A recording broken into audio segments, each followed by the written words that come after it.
Today you can find the world in one city. I've seen this firsthand through the lens of a camera. Over the past year, I've attempted to photograph someone from every single country of the world who now calls Toronto home. More than half of the city's inhabitants were born outside of Canada. Diversity is supposedly our strength, but I wanted to try and use photography to better understand this concept. I met and heard the life stories of 195 people who now make up the project Cosmopolis Toronto. The idea of photographing the whole world in one city is cool and catchy, but that's not the best part. The most captivating aspect is the complexity behind the individual stories.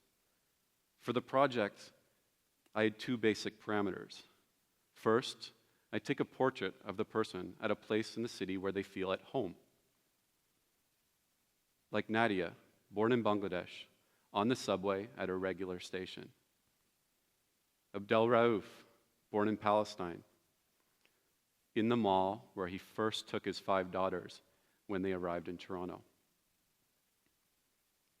Sugumi, born in Japan, at the site of her first major urban design project in the city. And Bruno, born in Belgium, in his kitchen where he makes delicious chocolates. For the second photograph, I asked the person to hold something that connects them to their past. Like Keely, touching a tattoo of a maple leaf with Estonia's colors. Davila, born in the Central African Republic, holding a photograph of her parents who she lost to HIV. Wales, holding the very camera that her father used to capture her childhood memories in the USA. And EJ, my First Nations participant, touching water, something he sees as central to his cultural roots. My goal as a photographer is to capture the essence of the people I meet. I want to show a person's authentic self. I want to capture a moment of intimacy, as though nobody's watching, like that person is alone and looking into a mirror. People often ask me, how do you get people to open up to you? I think ownership is a big part of it. The people I photograph know that they're not just subjects, but they're participants. They volunteered to let me into their lives. Photography, on the other hand, has this long history of trying to tell 1,000-word stories without any real connection with the actual people in the photographs. The stories being told here, I can stand behind because the people in the photographs are standing with me. I want to introduce you to Ellie, my oldest participant. Today, Ellie is 90 years old, but his story begins in Austria.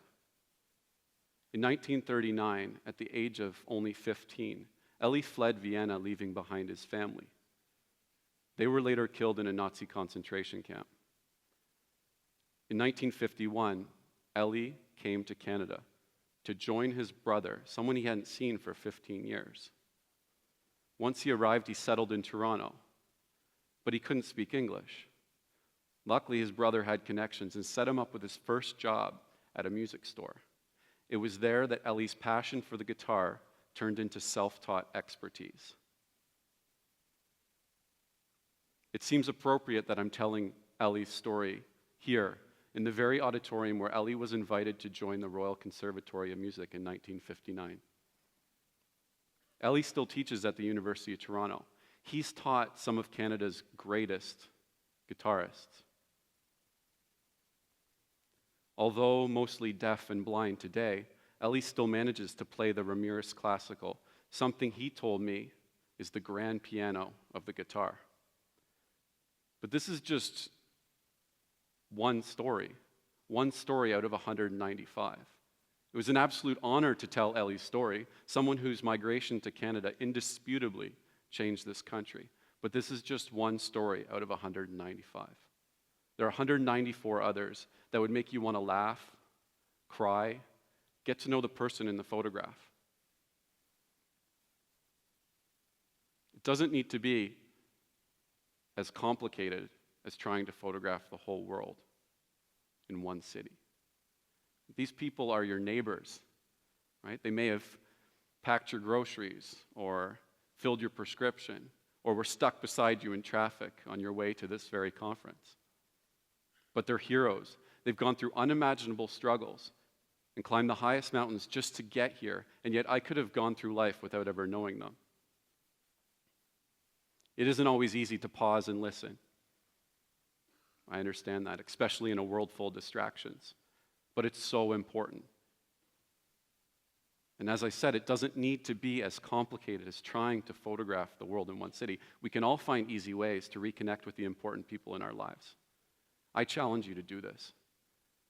The next time you get a chance, ask your grandmother or someone else you care about, how did you get here and what was that journey like for you? I asked my grandmother that very question. And she told me that the only reason why she came to Canada is because my grandfather had applied for a job in Colombia. And when he got his letter of acceptance in the mail, they saw that the return address was British Columbia, Canada. If it wasn't for that minor misreading, I wouldn't be standing here before you today. Here's my grandmother, Eileen, sitting in her favorite chair. This is where she does crosswords and drinks her tea.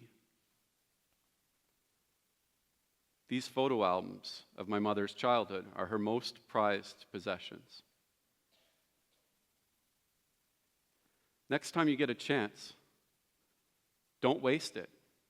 Ask your father, what prized possession connects you most to your past? Why that thing over anything else? Get to know your neighbors. What they tell you might surprise and amaze you. It might even change the way you see your city, your country, or even the world.